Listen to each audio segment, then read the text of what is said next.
the absurd reality that a person like Trump, a mentally deranged person full of megalomania and complacence, the person who is chastised even by American people as commander-in-chief, Lion King, President Evil holds the nuclear button.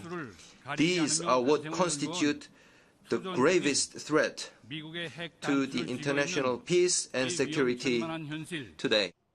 Of course, that was yesterday when we gave the podium to the foreign minister of North Korea at the UN. And then shortly thereafter, our president, Donald Trump, tweeted this. He said, just heard foreign minister of North Korea speak at the UN. If he echoes thoughts of Little Rocket Man, the nickname for Kim Jong-un, they won't be around much longer. Let's bring in Fox News. Retired four-star General Jack Keane, a former vice chief of staff of the U.S. Army and the chairman of the Institute for the Study of War, and, of course, a Fox News military analyst. General, always good to have you on. Good to see you. Oh, it's great to be here. Thank you. So we've heard those two responses. We'd love yours this morning.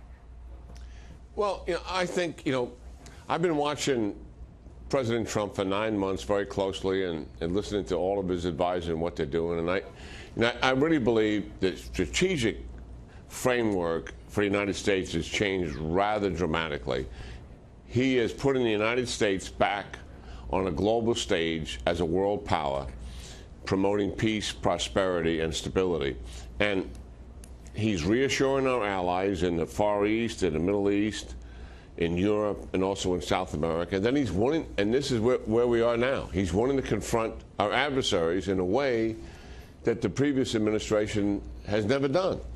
And the other thing I think, when I think about what Trump is doing with Kim Jong-un, this is about big power competition. And when you think back on it historically and strategically, Roosevelt, Kennedy, Reagan, and now Trump.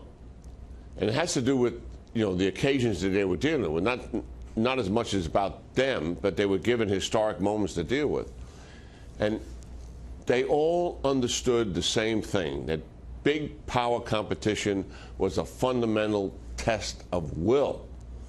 And Trump, I think, instinctively knows this. General, and that's what's going on. General, do you believe we've had now more than 20 missile tests flying over our allies in many cases, the president saying that at some point we're going to cross the line. Is it your sense, would you be advising President Trump today that we are nearing a point where we're going to have to take a preemptive move or respond in something more than what we saw yesterday, which was a simple show of power buzzing with our B-1 bombers?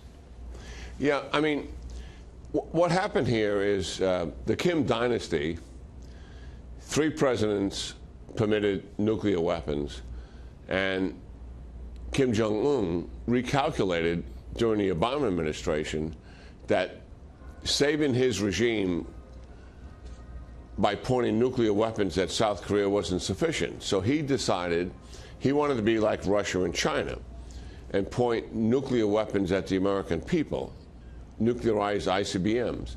And that would absolutely preserve his regime, probably influenced a little bit by what happened in Iraq, even more so by what happened in Libya.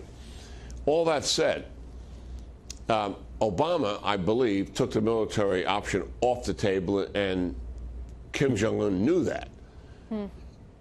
Trump has put the military option back on the table, and the recalculation is taking place, and that is why China is complicit with the United States' request that all nations who are dealing with North Korea have got to shut down trade, and China has agreed to that.